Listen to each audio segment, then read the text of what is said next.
달빛 아래 사연 한수 채널 구독자 여러분, 오늘도 시청해주셔서 감사합니다. 행복하고 즐거운 시간 되시길 바라며 오늘의 사연 시작하겠습니다. 제707 특수임무단, 일명 백호부대. 이 이름을 들으면 대한민국 국민 대부분은 가슴 어딘가가 묵직해집니다. 국가가 감당할 수 없는 상황, 마지막 선택지로 꺼내드는 카드. 그것이 바로 707이죠. 대테러, 인질 구출, 특수 침투, 언론에 나오지 않는 작전들, 교과서에 실리지 않는 임무들이 이 부대의 이력을 채우고 있습니다. 하지만 철문 안쪽, 카메라가 닿지 않는 생활관에는 전혀 다른 이야기가 흐르고 있었습니다. 최고만 남는다. 이 한 문장은 처음엔 전통이었습니다. 수십 년 전 초대 창설 대원들이 서로를 다잡기 위해 새긴 다짐이었죠. 특수부대라는 조직이 요구하는 극한의 기준, 그것을 스스로에게 부과하는 엄격함이었습니다. 그런데 시간이 지나면서 이 말은 조금씩 뒤틀리기 시작했습니다. 누군가를 밀어붙이는 명분이 되었고 버티지 못하는 사람을 향해 손가락질하는 언어가 되었습니다. 엘리트 문화가 왜곡될 때 나타나는 가장 흔한 방식이었죠. 겉은 훈련, 속은 폭력. 그 경계가 흐려지기 시작하면 조직 전체가 서서히 썩어 들어갑니다. 문제는 그 과정이 아주 천천히 진행된다는 사실입니다. 어느 한 사람이 선을 넘는 게 아니라 조직 전체가 조금씩 선을 뒤로 밀어내면서 결국 선이 어디 있었는지조차 아무도 기억하지 못하게 되는 거였죠.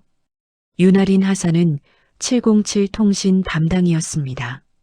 입대 전부터 국방 관련 자격증을 2개 취득했고 체력 시험에서도 남성 대원들과 동일한 기준을 통과한 인물이었습니다.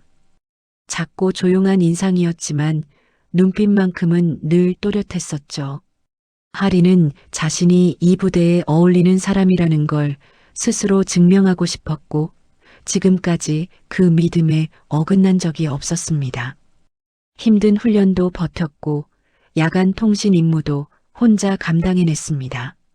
불평 한마디 없이. 그런데 통신 기록을 정리하는 과정에서 하리는 이상한 점을 포착하기 시작했습니다. 장비 수량과 예산 집행 내역이 맞지 않았습니다. 수입된 적 없는 장비에 구매 대금이 빠져나가 있었고 일부 보고서에는 실제 훈련 날짜와 전혀 다른 날짜가 기재되어 있었습니다. 처음엔 단순 실수련이 했습니다. 그런데 하나둘 살펴보니 이 불일치들은 일정한 방향성을 가지고 있었죠. 무언가를 숨기려는 방향. 하리는 아직 누구에게도 말하지 않았습니다. 확신이 없었으니까요. 더 정확히는 말했을 때 어떤 일이 벌어질지 두려웠던 거였습니다. 이 부대에서 선임에게 의혹을 제기한다는 건 증거가 있어도 위험한 일이었습니다. 김태강 소령, 하린의 직속 선임 간부이자 707 내에서 실질적인 생활관 통제권을 쥐고 있는 인물이었습니다. 임관 이후 줄곧 특전 계통에서만 경력을 쌓아온 그는 부대 안에서 진짜 군인의 기준처럼 여겨지고 있었죠. 목소리는 언제나 낮고 단단했으며 감정을 드러내는 법이 없었습니다. 그래서 더 무서웠습니다. 화를 내는 사람보다 표정 하나 바꾸지 않고 한계를 밀어붙이는 사람이 훨씬 더 위험하다는 걸 하리는 이미 몸으로 알고 있었습니다. 그리고 김태강은 하린의 시선이 예산 기록 쪽으로 향하고 있다는 것을 어느 순간부터 눈치채고 있었습니다. 그날 밤은 2월 중순이었습니다. 생활관 불빛이 점등 시간을 훌쩍 넘겨서도 꺼지지 않았습니다.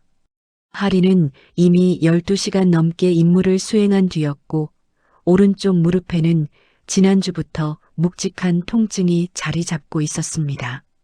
계단을 오를 때마다 이상한 느낌이 들었지만 쉬고 싶다는 말은 꺼낼 수조차 없는 분위기였죠.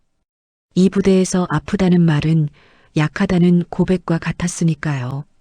김태강이 천천히 입을 열었습니다. 707에서 여군이 약한 모습 보이면 팀이 죽는다. 말은 교육처럼 들렸습니다. 어조는 차분했고 논리도 있어 보였죠.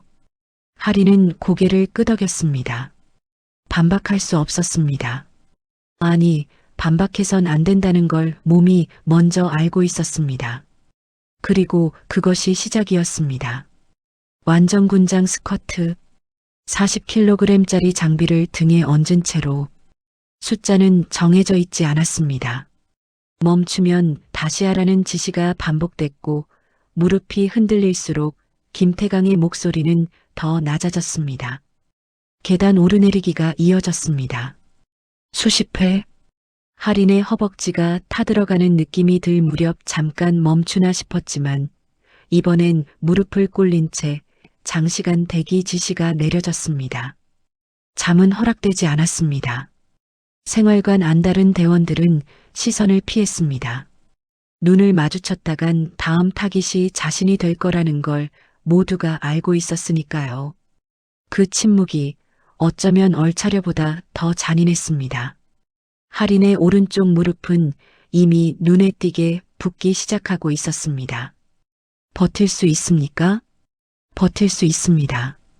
그 대답 이후에도 멈추지 않았습니다. 40kg 장비를 장착한 상태에서 강제 전환 동작, 방향을 바꾸고 무게 중심을 이동하고 다시 자세를 잡는 반복 동작. 이미 한계를 넘은 무릎이 그 하중을 버텨내고 있었습니다. 하리는 이를 악물었습니다. 쓰러지면 안 된다고. 여기서 무너지면 안 된다고. 그렇게 스스로를 다잡는 순간이었습니다. 뚝 소리가 났습니다.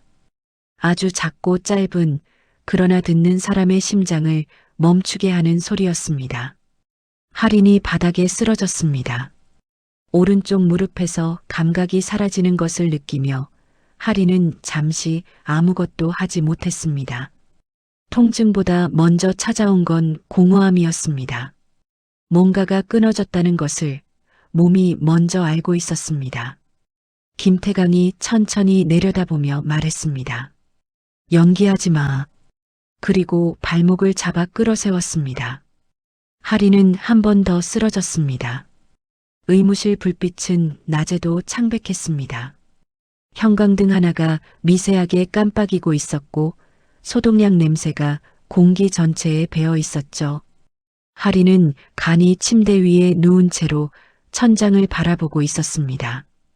오른쪽 무릎은 이미 2배 가까이 부어 있었고 조금이라도 움직이려 하면 전기가 통하는 것 같은 통증이 허벅지까지 치고 올라왔습니다. 하지만 하리는 소리를 내지 않았습니다. 소리를 낸다는 것 자체가 이 공간에서는 허락되지 않은 일처럼 느껴졌으니까요. 군의관은 간단한 촉진 후 시선을 피하며 말했습니다. 정밀 검사가 필요합니다. 그 말이 끝나기도 전에 문이 열렸습니다. 대대장 최도혁 중령이었습니다. 군의관은 최도혁과 눈이 마주치자 말끝을 흐렸습니다. 하리는 그 장면을 누운 채로 지켜봤습니다. 짧은 눈빛 교환. 그 안에 이미 많은 것이 담겨 있었습니다. 최도혁이 낮고 단호한 목소리로 말했습니다. 생활관 내부 문제로 확대 금지. 그리고 군의관을 향해 덧붙였습니다. 훈련 중 부상으로 보고. 군의관은 아무 말도 하지 않았습니다. 고개를 살짝 끄덕이는 것으로 대신했죠. 하리는 그 순간 무언가가 결정되고 있다는 걸 느꼈습니다. 자신의 몸에 대한 이야기가 자신이 빠진 채로 진행되고 있었습니다. 항의하고 싶었습니다.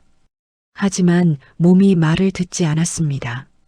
무릎뿐만 아니라 온몸이 이미 탈진 상태였고 무엇보다 이 공간에서 목소리를 높인다는 것이 어떤 결과를 가져올지 하리는 너무도 잘 알고 있었습니다.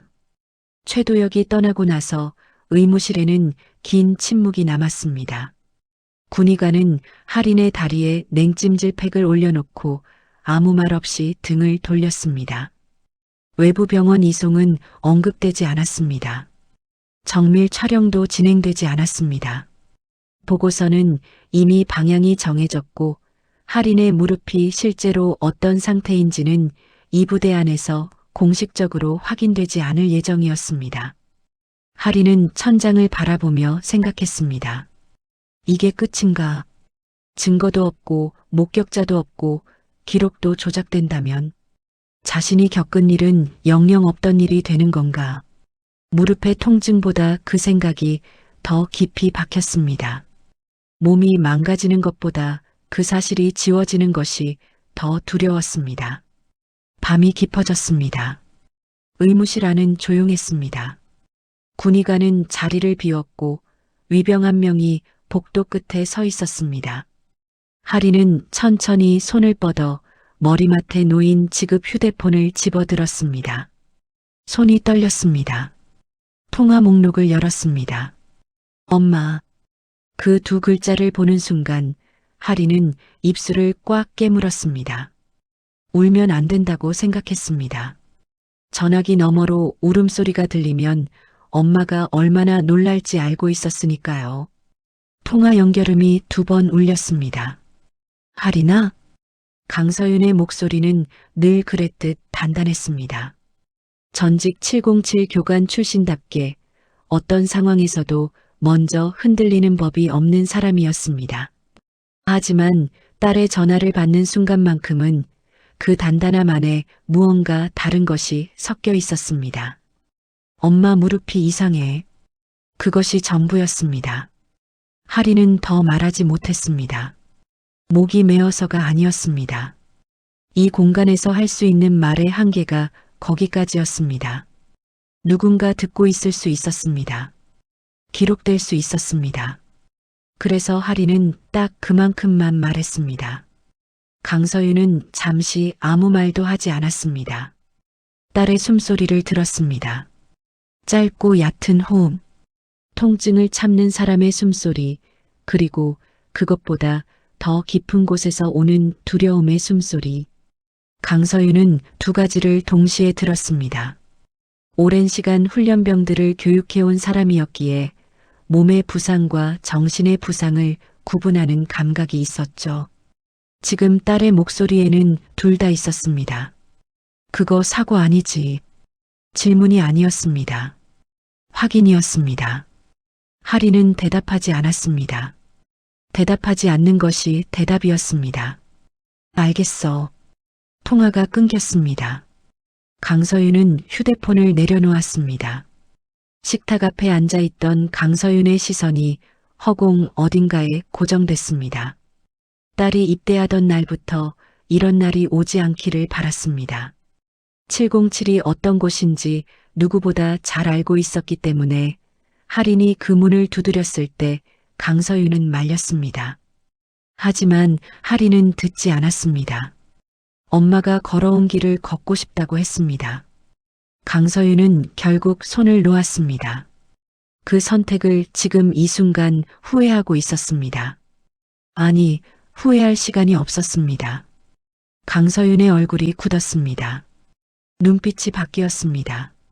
707 교관 시절 작전 브리핑 전날 밤 혼자 지도를 펼쳐놓고 경우의 수를 계산하던 그 얼굴이었습니다. 감정은 접어두었습니다. 지금 필요한 건 분노가 아니라 움직임이었습니다. 강서윤은 자리에서 일어났습니다. 내일 아침 부대 정문으로 간다. 다음 날 아침 6시 40분.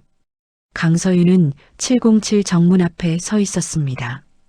전날 밤 한숨도 자지 않았지만 눈빛은 흔들리지 않았습니다. 검은 점퍼 차림에 어깨에는 작은 가방 하나. 겉모습만 보면 그냥 민간인이었습니다. 하지만 이 정문 앞에 서는 방법, 위병과 눈을 마주치는 각도, 목소리를 내기 전 숨을 고르는 방식까지 모두 이 부대 출신 교관의 것이었습니다. 강서윤은 자신이 어떤 공간에 들어서려 하는지 정확히 알고 있었습니다. 위병이 거수 경례를 하며 물었습니다.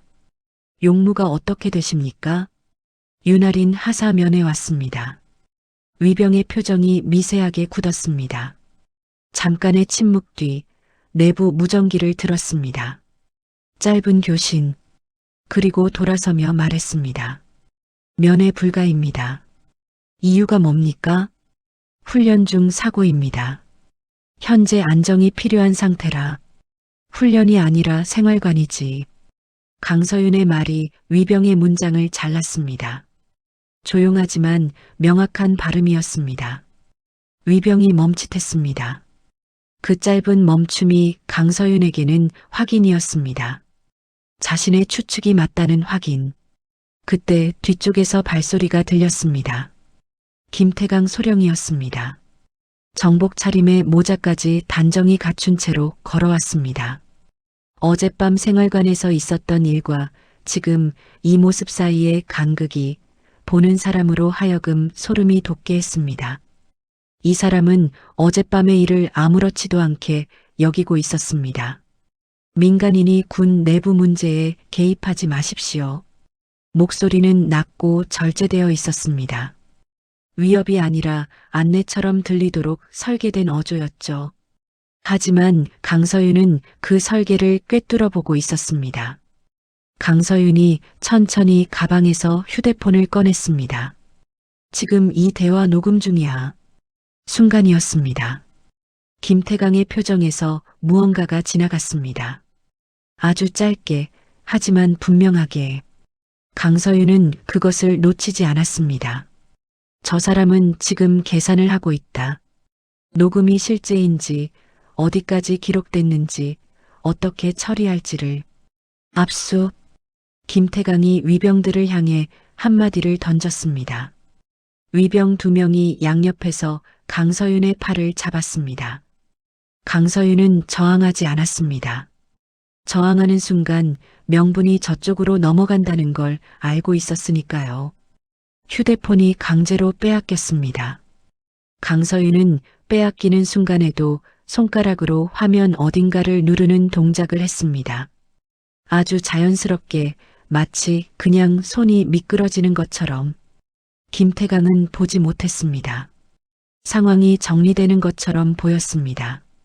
강서윤은 휴대폰을 잃었고 면회는 여전히 불가였으며 정문 옆 대기실로 사실상 격리되는 수순이 시작됐습니다. 위병이 출입증 반납을 요구했고 통화 가능한 장비는 모두 없는 상태였습니다. 외부와 단절. 707이 민간인을 다루는 방식이었습니다. 합법의 테두리 안에서 하지만 완벽하게. 강서윤은 대기실 의자에 앉으며 부대 내부를 살폈습니다. 움직임이 있었습니다. 의무반 방향에서 들것을 끄는 인원들. 차량 한 대가 워밍업 중이었습니다. 군 병원 이송 준비. 강서윤은 직감적으로 알았습니다. 외부 병원으로 보내면 민간 의료진이 부상 경위를 묻습니다. 영상 기록이 남습니다. 그게 싫은 거였습니다. 군 병원으로 보내면 기록을 통제할 수 있으니까요. 외부 진단을 막으려는 거구나. 강서윤은 자리에서 천천히 일어났습니다. 그리고 위병을 향해 말했습니다. 내 휴대폰 돌려줘요. 압수 보관 중입니다. 절차에 따라. 강서윤이 갑자기 목소리를 높였습니다. 군 내부 폭행 은폐 중입니다. 정문 앞 공간이 순식간에 얼어붙었습니다. 인근에 있던 간부 3명이 동시에 시선을 돌렸습니다. 출근하던 부사관 1명이 걸음을 멈췄습니다. 강서윤은 그 시선들을 정확히 원했습니다. 목격자, 이 상황을 본 사람들, 나중에 아무것도 없었다고 말하지 못하게 만드는 사람들. 김태강이 빠르게 접근했습니다. 명예훼손으로 고발하겠습니다. 해봐. 강서윤이 눈을 피하지 않았습니다. 오히려 한 걸음 더 가까이 섰습니다. 휴대폰 클라우드 자동 동기화 설정돼 있어. 내가 저 정문 들어오는 순간부터 전송 시작됐을 거야. 절반은 사실이었습니다. 클라우드 동기화는 실제로 설정되어 있었습니다. 하지만 이미 휴대폰이 압수된 상태에서 전송이 완료됐는지는 강서윤 자신도 확신할 수 없었습니다. 다만 김태강이 그것을 확인할 방법이 없다는 것은 알고 있었죠. 김태강의 눈빛이 흔들렸습니다. 보관실에서 확인해. 그 한마디가 강서윤에게는 기회였습니다. 보관실로 이동하는 과정, 위병 교대 시간, 그 짧은 틈. 강서윤은 이미 계산을 끝낸 상태였습니다. 보관실 문이 열리는 순간을 기다렸습니다. 그리고 몸을 던졌습니다. 선반 위 보관함. 강서윤의 손이 휴대폰을 낚아챘습니다. 위병과 몸이 엉켰습니다. 바닥으로 떨어졌습니다. 액정이 깨지는 소리가 났습니다. 손이 떨렸습니다. 깨진 액정 위로 손가락을 올렸습니다. 통화 버튼, 저장된 번호, 정밀한 대장, 연결음, 한 번, 두 번, 여보세요. 강서윤의 목소리가 갈라졌습니다. 처음으로, 언니 707에서 폭행 은폐 중이야. 짧은 침묵이 흘렀습니다. 그 침묵이 무겁고 단단했습니다. 위치 보내. 통화가 끊겼습니다. 강서윤은 바닥에 앉은 채로 눈을 감았습니다. 30분. 그 안에 뭔가 달라질 거라는 걸 알고 있었습니다. 언니는 언제나 그랬습니다. 말한 대로 움직이는 사람. 30분 후, 땅이 먼저 진동했습니다. 그 다음 하늘이었습니다. 헬기 소리가 부대 상공을 채웠습니다. 헬기 소리는 단순한 소음이 아니었습니다. 그것은 압력이었습니다. 707 부대 상공을 선회하는 기체 2대.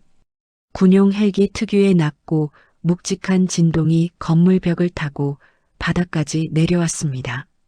정문 앞에 있던 위병들이 본능적으로 하늘을 올려다봤습니다.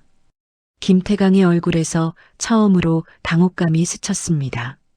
아주 짧게 하지만 강서윤은 그것을 놓치지 않았습니다.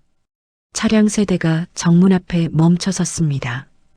육군 참모총장 전용 차량 번호판, 그 뒤로 해군, 공군 표식의 차량이 각각 한 대씩 동시였습니다.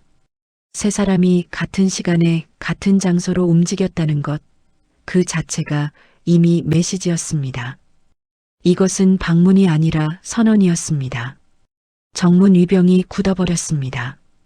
경례를 해야 하는지, 보고를 올려야 하는지, 어디에 먼저 연락해야 하는지 판단이 서지 않는 표정이었습니다. 그 혼란이 707 전체로 퍼져나갔습니다. 부대 안 어디선가 급하게 뛰는 발소리가 들렸고 무전기 교신 소리가 여러 방향에서 동시에 터져 나왔습니다. 정밀한 대장이 차에서 내렸습니다. 강서윤과 오랜 인연이 있는 사람이었습니다. 707 교관 시절 같은 라인에서 훈련을 받았고 서로의 한계를 누구보다 잘 아는 관계였죠. 정밀한은 그 이후 합동참모본부 감찰 계통으로 올라갔고 지금은 육해공 합동감찰 지휘권을 가진 위치에 있었습니다. 강서윤이 전화를 건 것은 단순히 아는 사람이어서가 아니었습니다. 이 상황을 움직일 수 있는 사람, 그리고 움직여줄 사람이기 때문이었습니다. 정밀한이 강서윤을 보았습니다. 바닥에 앉아 깨진 액정 휴대폰을 손에 쥔 채로 점퍼에는 먼지가 묻어 있었고 손목에는 위병과 몸싸움을 하면서 생긴 붉은 자국이 있었습니다. 정밀한은 두 초쯤 그 모습을 바라봤습니다. 그리고 시선을 정면으로 돌렸습니다. 육해공 참모총장 연합감찰 통제 선포합니다. 부대 전체 외부 출입 및 내부 이동 즉시 동결. 목소리는 낮았지만 공간 전체에 퍼졌습니다. 명령이란 원래 크게 외치는 게 아니라는 걸 아는 사람의 어조였습니다. 그 순간 최도혁 대대장이 나타났습니다. 정복을 완벽하게 갖춘 채였습니다. 급하게 달려왔을 텐데도 흐트러진 것 하나 없었습니다. 이 사람도 오래 버텨온 사람이라는 게 느껴졌습니다. 외부 감찰은 사전 통보 절차가 있습니다. 내부 지휘 계통을 통해 통보는 지금 하고 있습니다. 정밀한이 최도혁의 말을 자르며 서류 한 장을 내밀었습니다. 합동참모의장 서명 감찰 명령서입니다. 절차 이의는 이후 공식 채널로 제기하십시오. 최도혁의 눈이 서류를 훑었습니다. 손가락 끝이 미세하게 경직되는 것이 보였습니다. 하지만 목소리는 흔들리지 않았습니다. 이건 외부 압력입니다. 부대 독립성을 침해하는, 부대 독립성은 범죄 은폐의 방패가 아닙니다. 정밀한의 말에 주변이 조용해졌습니다. 감찰단 인원들이 부대 안으로 진입하기 시작했습니다. 최도혁은 그것을 막지 못했습니다. 막으면 더 큰 문제가 된다는 걸 알고 있었으니까요. 하지만 그 얼굴에는 분노보다 더 복잡한 감정이 있었습니다. 계산. 지금 이 상황을 어떻게 뒤집을지를 이미 생각하고 있는 사람의 표정이었습니다. 감찰단이 부대 안으로 들어가는 동안 강서윤은 정밀한에게 다가갔습니다. 할인이 군 병원으로 이송되려고 했어. 외부 진단 막으려는 거야. 정밀한이 즉각 지시를 내렸습니다. 의무실 봉인, 환자 이동 금지, 민간 정형외과 전문의 즉시 호출. 그 지시가 내려지는 순간 의무반 쪽에서 움직이던 차량이 멈췄습니다. 들것을 끌고 나오던 인원들이 제자리에 섰습니다. 강서윤은 그 장면을 보며 처음으로 숨을 내쉬었습니다. 조금 전까지 가슴 안에 꽉 눌려있던 무언가가 아주 조금 풀리는 느낌이었습니다. 하지만 끝난 게 아니었습니다. 강서윤은 그것을 알고 있었습니다. 감찰이 시작됐다는 것은 전쟁이 시작됐다는 의미였습니다. 최도혁은 이미 어딘가에 전화를 걸고 있을 거였습니다. 김태강은 지금쯤 무언가를 지우거나 옮기고 있을 가능성이 높았습니다. 조직이 흔들리면 가장 먼저 움직이는 건 증거입니다. 증거를 지키는 것과 증거를 없애는 것, 두 개의 경주가 동시에 시작되는 순간이었습니다. 감찰단 소속 한기주 중령이 강서윤에게 다가왔습니다. 30 중반쯤 되어 보이는 인물이었는데 눈빛이 예리했습니다. 감찰 계통에서 잔뼈가 굵은 사람 특유의 시선이었죠. 상대의 말보다 표정을 먼저 읽는 눈. 제보자 강서윤 씨 맞습니까? 네. 따님 부상 경위부터 순서대로 진술 부탁드립니다. 최대한 구체적으로. 강서윤은 자리에 앉으며 말했습니다. 딸한테 직접 듣는 게 먼저입니다. 한기주가 잠깐 강서윤을 바라봤습니다. 그리고 고개를 끄덕였습니다. 의무실로 가시죠. 강서윤이 일어서며 처음으로 부대 안쪽을 정면으로 바라봤습니다. 오랜만이었습니다. 이 부대를 떠난 지 7년이 넘었습니다. 그때와 건물 배치는 거의 같았습니다. 하지만 공기가 달랐습니다. 강서윤이 교관으로 있을 때 이 공기는 긴장이었습니다. 지금은 두려움이었습니다. 그 차이가 이 조직에 무슨 일이 일어났는지를 말해주고 있었습니다. 의무실 문이 열렸습니다. 할인이 침대 위에 누워 있었습니다. 강서윤과 눈이 마주쳤습니다. 할인의 눈에서 눈물이 흘렀습니다. 소리는 없었습니다. 강서윤은 침대 옆에 앉아 할인의 손을 잡았습니다.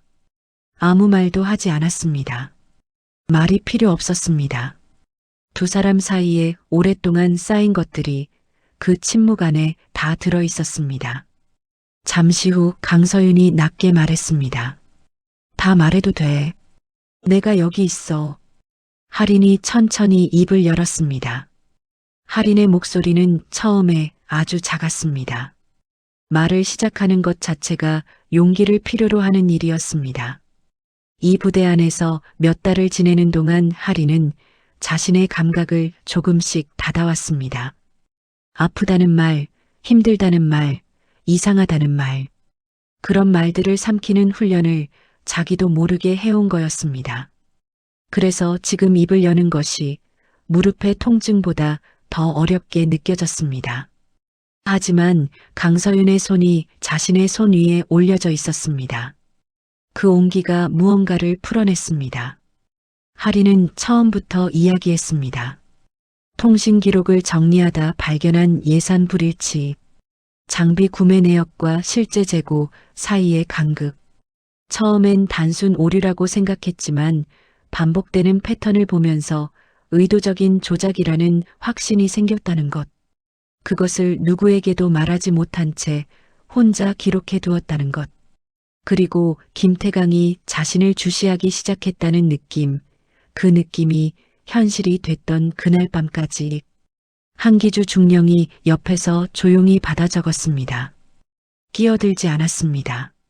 할인의 말이 끊길 때마다 기다렸습니다. 진술을 받는 사람이 아니라 이야기를 듣는 사람처럼 앉아 있었죠. 그것이 할인으로 하여금 계속 말할 수 있게 했습니다. 이야기가 그날 밤 생활관 장면에 이르렀을 때 할인의 목소리가 처음으로 흔들렸습니다. 완전 군장 스쿼트, 계단 반복, 무릎을 꿇린 채 대기, 그리고 그 소리. 할인은 그 소리를 묘사하다가 잠시 멈췄습니다. 눈을 감았습니다. 강서윤은 손에 힘을 주었습니다. 천천히 해도 돼. 할인이 다시 말을 이었습니다. 진술이 끝났을 때 한기주는 노트를 덮으며 말했습니다. 하사님이 언급하신 예산 불일치 기록 혹시 따로 보관해 두신 게 있습니까? 할인이 잠깐 강서윤을 바라봤습니다. 그리고 고개를 끄덕였습니다. 통신실 보조 서버에 백업해뒀습니다. 정식 서버가 아니라 개인 접근 권한으로 따로 저장해둔 파일입니다. 제 로그인 기록이 남아있을 거예요. 한기주의 눈빛이 달라졌습니다. 그 서버 지금도 접근 가능합니까? 제 권한이 살아있다면요. 한기주는 즉시 자리에서 일어났습니다.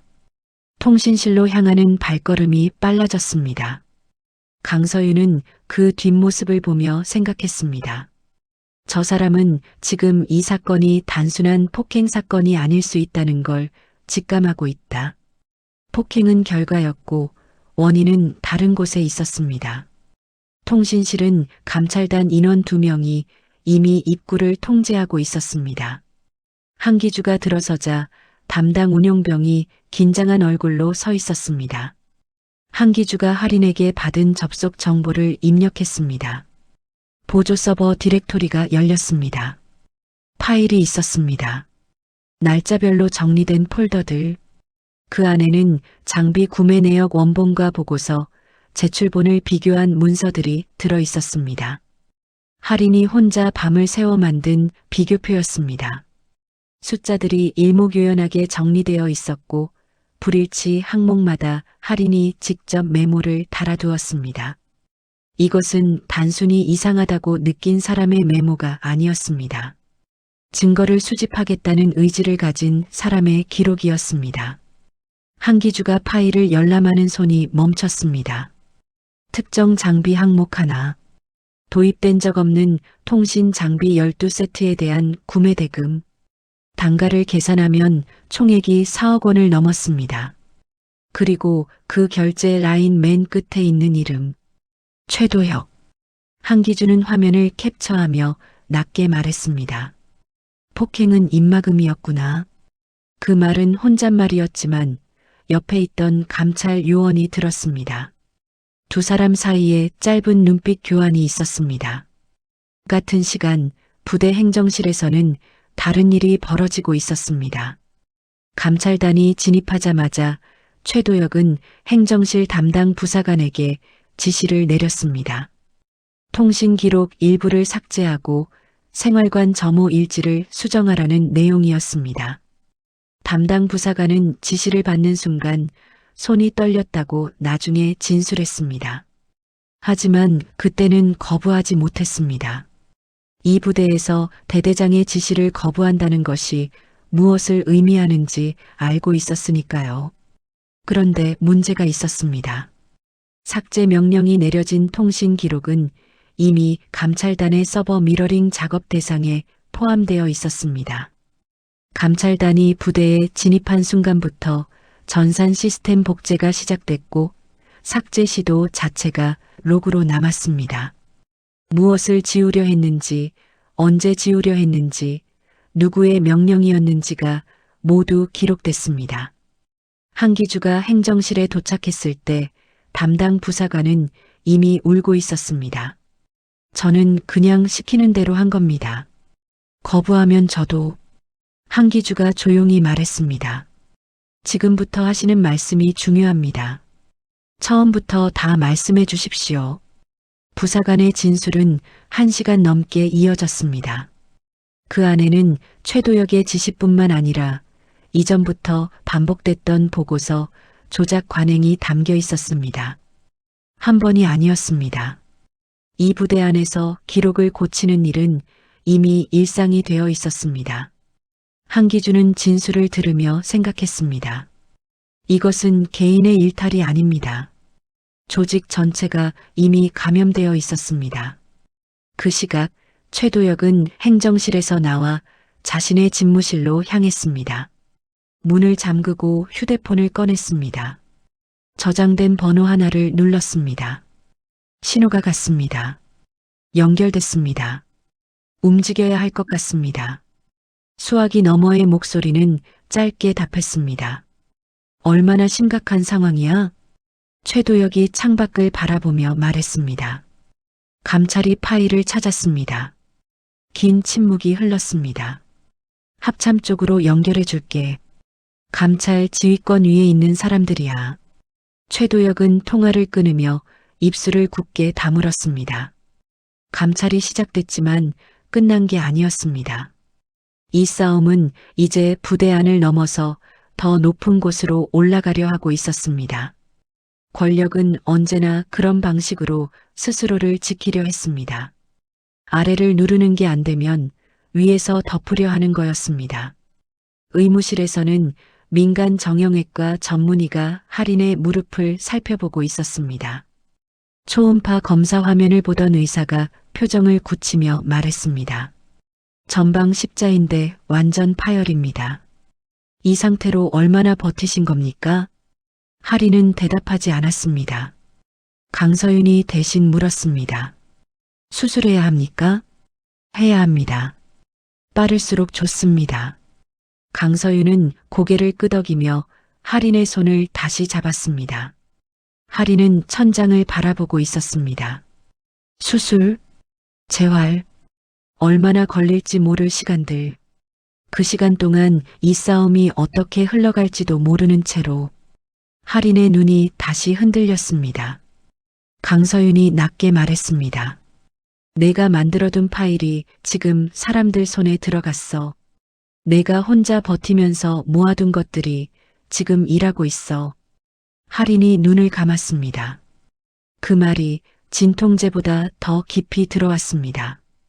합참 청사 내부는 겉으로는 조용했어요. 하지만 그 조용함은 평온함이 아니었습니다. 수면 아래에서 물살이 세게 흐를 때 표면이 오히려 잔잔해 보이는 것처럼 지금 합참 내부에서는 보이지 않는 움직임들이 빠르게 교차하고 있었습니다. 전화기가 울리고 문이 열렸다 닫혔으며 복도를 걷는 발걸음들이 평소보다 조금씩 더 빨랐습니다. 무언가를 알고 있는 사람들의 움직임이었어요. 최도혁이 연결한 번호의 주인은 국방부 정책실 선임 자문이었습니다. 이름은 공식 라인에 잘 드러나지 않는 인물이었지만 합참 내 주요 인사결정에 비공식적으로 관여해온 사람이라는 건 일정 직급 이상의 간부들 사이에서 알려진 사실이었습니다. 최도혁은 그 사람과 오랜 연이 있었습니다. 707 대대장 자리에 오르는 과정에서 그 연이 작동했던 적이 한 번 있었죠. 그리고 지금 최도혁은 그 연을 다시 당기려 하고 있었습니다. 감찰 지휘권 자체를 흔들어야 합니다. 정밀한 대장이 합참의장 서명을 받았다고 하더라도 그 위에 있는 국방장관 라인에서 제동을 걸면 감찰은 일시 중단됩니다. 전화기 너머의 목소리가 낮게 물었습니다. 파일이 어디까지 넘어갔어? 한기주 중령이 확보했습니다. 하지만 아직 외부 보고는 안 됐을 겁니다. 확실해? 최도혁은 잠깐 망설였습니다. 확실하지 않습니다. 짧은 침묵이 흘렀습니다. 수화기 너머에서 무언가를 계산하는 시간이었습니다. 움직일게. 하지만 이번이 마지막이야. 이 이상 엮이면 나도 못 버텨. 통화가 끊겼습니다. 최도혁은 휴대폰을 책상 위에 내려놓으며 창밖을 바라봤습니다. 하늘은 맑았습니다. 그 아이러니가 불쾌했습니다. 이렇게 많은 것들이 무너지려 하는데 하늘은 아무것도 모른다는 듯 파랗기만 했습니다. 합참 내부에서 움직임이 시작된 건 그로부터 2시간 뒤였습니다. 감찰단에 공문이 내려왔습니다. 발신은 국방부 감사관실. 내용은 감찰 절차상 상위 기관 검토가 필요하다는 것이었습니다. 형식은 완벽했습니다. 서명도 있었고 공문 번호도 있었으며 법령 조항 인용도 정확했습니다. 하지만 정미라는 그 공문을 손에 들고 2분쯤 바라보다가 책상 위에 내려놓았습니다. 타이밍이 너무 정확해. 옆에 있던 한기주가 말했습니다. 감찰 시작 2시간 만에 상위 기관 검토 요청이 내려오는 건 전례가 없습니다. 전례가 없는 게 아니라 전례를 만들려는 거지. 정밀한이 자리에서 일어났습니다. 표정은 차가웠지만 눈빛은 오히려 선명해졌습니다. 이런 움직임이 나왔다는 것은 자신들이 건드린 것이 생각보다 깊다는 의미였습니다. 두려워해야 할 상황이었지만 정밀한에게는 오히려 확신을 주는 신호였습니다. 공문 접수는 하되 감찰은 계속 진행합니다. 법령 검토 결과가 나오기 전까지 중단 의무는 없습니다. 한기주가 고개를 끄덕이며 말했습니다. 통신실 백업 데이터 분석이 오늘 안으로 완료됩니다. 예산 비리 관련 자료는 이미 외부 보안 서버로 이전했습니다. 잘했어요. 정밀한이 낮게 말했습니다. 그 순간 한기주의 휴대폰이 울렸습니다. 화면을 보는 한기주의 눈빛이 달라졌습니다. 무슨 일입니까? 합참 내 소식통입니다. 오늘 오후 국방부 장관 주재 긴급회의가 소집됐습니다. 안건은 707 감찰 관련 처리 방향입니다. 정밀한의 눈이 가늘어졌습니다. 장관까지. 그 2글자 안에 많은 것이 담겨 있었습니다. 놀람이 아니었습니다. 이 싸움의 규모가 어디까지인지를 다시 측정하는 시간이었습니다. 한기주가 조심스럽게 말했습니다. 대장님, 지금 우리가 가진 자료만으로는 장관 라인의 압력을 버텨내기 어려울 수 있습니다.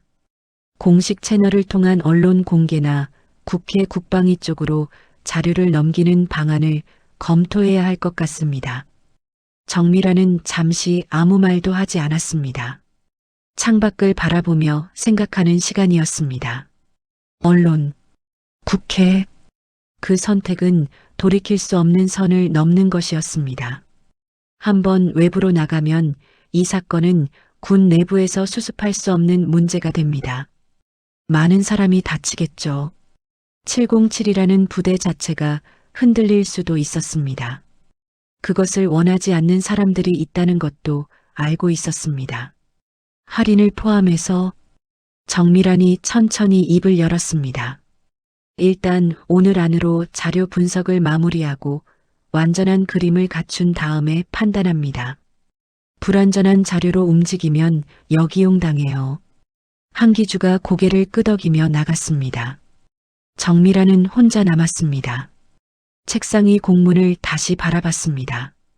이것을 보낸 사람들은 시간을 벌려는 거였습니다. 감찰을 늦추고 자료가 확산되기 전에 내부에서 정리하려는 계산이었죠. 하지만 이미 늦었습니다. 할인이 만들어둔 파일은 이미 외부 서버에 있었고 담당 부사관의 진술은 녹취로 남아 있었습니다. 문제는 그것만이 아니었습니다. 최도혁은 지금 자신이 가진 패를 다 쓰지 않았을 가능성이 높았습니다. 707 대대장 자리에 오래 있었던 사람이라면 협상 카드를 하나 이상 갖고 있을 거였습니다. 그 카드가 무엇인지 파악하기 전에 전면전에 나서는 건 위험했습니다.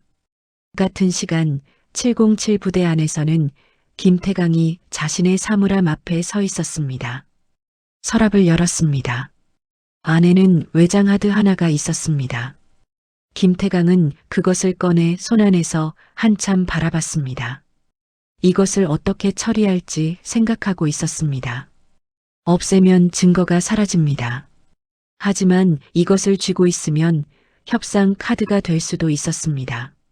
외장 하드 안에는 최도혁의 예산 결제 원본 파일이 있었습니다. 김태강이 혹시 모를 상황에 대비해 따로 보관해온 것이었습니다. 조직에서 오래 살아남은 사람들은 항상 그런 준비를 했습니다. 김태강은 외장 하드를 다시 서랍에 넣었습니다. 아직은 아니었습니다. 복도 끝에서 감찰 요원의 발소리가 들렸습니다. 김태강은 사물함 문을 닫고 돌아섰습니다.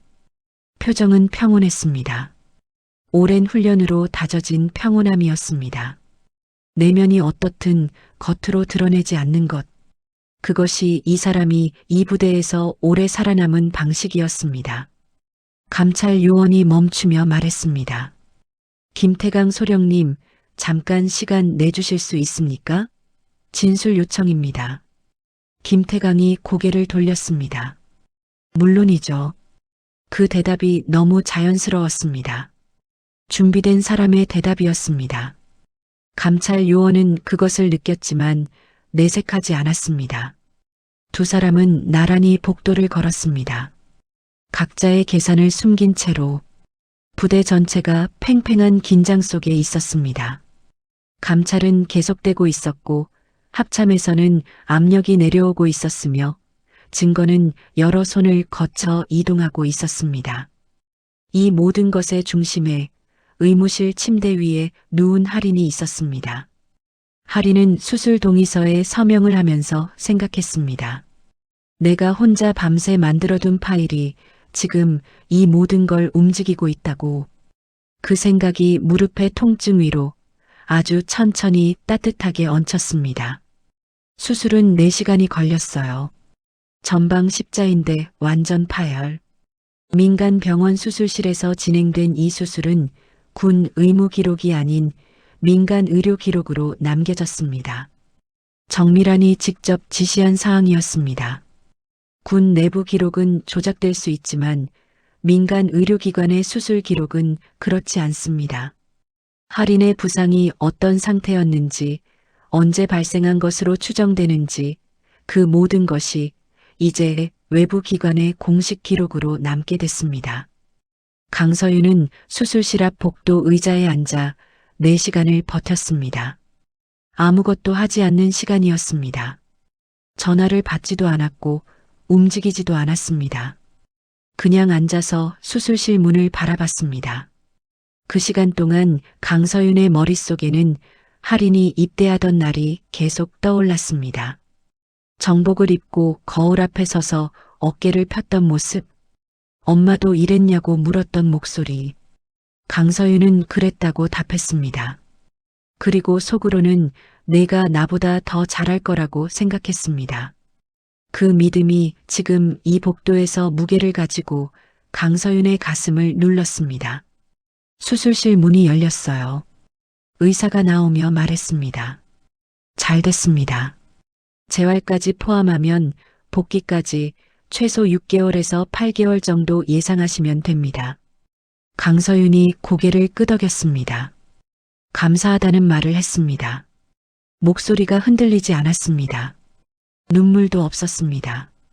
하지만 자리에서 일어서는 순간 강서윤의 다리가 한번 흔들렸습니다. 아주 잠깐. 그것으로 충분했습니다. 할인이 회복실로 옮겨졌습니다. 마취에서 깨어나는데 1시간이 더 걸렸습니다. 눈을 떴을 때 처음 본 것이 강서윤의 얼굴이었습니다. 할인은 아무 말도 하지 않았습니다. 그냥 엄마를 바라봤습니다. 강서윤도 말하지 않았습니다. 두 사람은 그렇게 한참을 있었습니다. 그러다 할인이 입을 열었습니다. 감찰은요? 강서윤이 작게 웃었습니다. 진행 중이야. 할인이 눈을 감았다가 다시 떴습니다. 저도 뭔가 해야 할 것 같아요. 강서윤이 말하려는 순간 문이 열렸습니다. 한기주 중령이었습니다. 회복실 안을 살피다 할인과 눈이 마주쳤습니다. 깨어나셨군요. 다행입니다. 한기주가 의자를 끌어당겨 침대 옆에 앉았습니다. 하사님께 직접 말씀드리러 왔습니다. 통신실 백업 데이터 분석이 완료됐습니다. 하사님이 정리해 두신 예산 불일치 자료와 실제 구매 기록을 대조한 결과 총 19건의 허위 장비 구매 내역이 확인됐습니다. 총액은 7억 3천만 원을 넘습니다. 할인의 눈이 커졌습니다. 제가 파악한 건 그것보다 훨씬 적었는데요. 하사님이 발견한 건 빙산의 일각이었습니다. 더 오래된 기록까지 들어가니 규모가 달랐습니다. 강서윤이 낮게 말했습니다. 그러면 폭행은 처음부터 입막음이었던 거네요. 그렇게 보고 있습니다. 할인 하사님이 예산 기록에 접근하고 있다는 걸 김태강 소령이 인지한 시점과 생활관 얼차려가 시작된 시점이 일치합니다. 할인은 천장을 바라봤습니다. 입술이 굳게 다물어졌습니다. 자신이 당한 일이 단순한 군기잡기가 아니었다는 것, 머리로는 알고 있었지만 그것이 숫자로 확인되는 순간의 느낌은 달랐습니다. 분노와 서글픔이 동시에 올라왔습니다. 그리고 그 아래에서 다른 감정이 천천히 올라오고 있었습니다. 이것을 끝까지 봐야 한다는 감각이었습니다. 할인이 한기주를 바라보며 말했습니다. 제가 직접 증거 제출을 하고 싶습니다. 한기주가 잠깐 강서윤을 봤습니다. 강서윤은 아무 말도 하지 않았습니다. 딸의 선택을 막지 않겠다는 침묵이었습니다. 지금 상황이 복잡합니다. 합참 쪽에서 감찰을 무력화하려는 움직임이 있습니다. 하사님이 직접 공식 제출을 하시면 그 움직임을 상당 부분 차단할 수 있습니다. 피해 당사자의 직접 진술과 증거 제출은 감찰 중단 명령이 내려져도 효력이 유지되는 별도의 법적 절차를 가집니다. 할인이 고개를 끄덕였습니다. 준비해 주세요. 다음 날 오전, 할인은 휠체어에 앉은 채로 감찰 조사실에 들어섰습니다. 오른쪽 다리는 고정 보조기를 차고 있었고 얼굴은 창백했습니다. 수술 다음 날이었습니다. 의사는 안정을 권고했지만 할인은 듣지 않았습니다. 지금이 아니면 타이밍을 놓칠 수 있다는 걸 알고 있었으니까요. 조사실 안에는 정밀환과 한기주 그리고 외부 법무장교 한 명이 있었습니다. 테이블 위에는 할인이 만들어둔 파일 출력본과 추가로 확보된 자료들이 정리되어 있었습니다. 할인은 그것들을 바라보며 잠깐 숨을 골랐습니다. 그리고 서류 봉투를 꺼냈습니다. 제가 직접 출력해서 보관해둔 원본입니다. 통신실 보조 서버 외에 따로 인쇄해서 숙소 개인 사물함에 보관하고 있었습니다. 감찰 전날 밤 어머니와 통화 후 이 봉투를 어머니 지인에게 외부 보관을 요청해뒀습니다. 정밀환의 눈이 가늘어졌습니다. 전날 밤에요? 네. 혹시 모를 상황에 대비해서요. 강서윤이 조사실 문 밖에서 그 말을 들었습니다. 복도에서 대기하고 있었던 거였습니다. 강서윤은 눈을 감았습니다. 딸이 혼자서 아무도 모르게 그 상황에서도 그런 준비를 해뒀다는 것.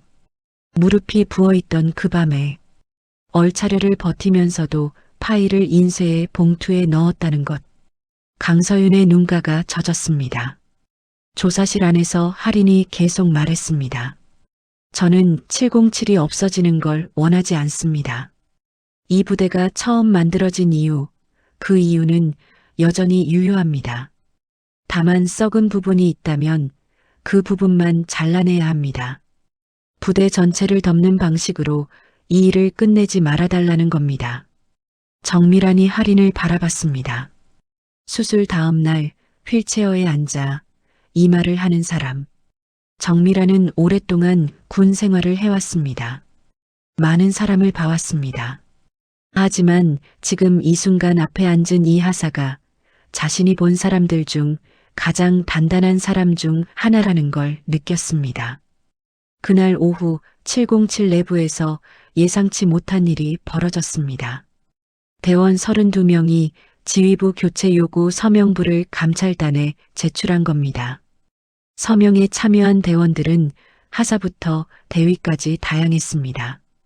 그날 밤 생활관에서 눈을 피했던 사람들도 있었습니다. 두려움 때문에 침묵했던 사람들이 이제 이름을 썼습니다. 서명부 맨 앞에는 짧은 문장이 적혀 있었습니다. 우리는 707을 지키고 싶습니다. 그래서 서명합니다. 한기주가 서명부를 받아들며 말했습니다. 이게 진짜 백호 부대입니다. 구속영장이 발부된 건 서명부가 제출된 다음 날 새벽이었습니다. 김태강 소령, 특수임무단 내 지위를 이용한 가혹행위, 공무상 비밀 누설 방조, 증거인멸 시도, 3가지 혐의였습니다. 영장이 집행되던 새벽 5시 부대 안은 이상하리 많지 조용했습니다. 김태강은 저항하지 않았습니다. 수갑이 채워지는 순간에도 표정이 바뀌지 않았습니다. 오랜 시간 훈련으로 다져진 그 평온함이 마지막 순간까지 유지됐습니다.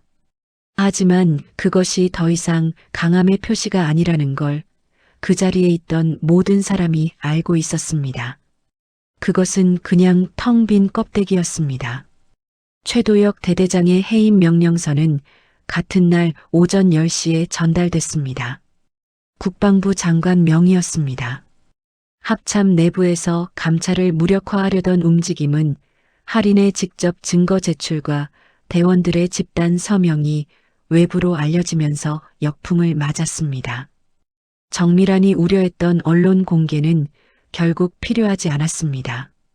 내부 압력으로 감찰을 막으려던 시도 자체가 오히려 사건의 심각성을 증명하는 증거가 됐으니까요.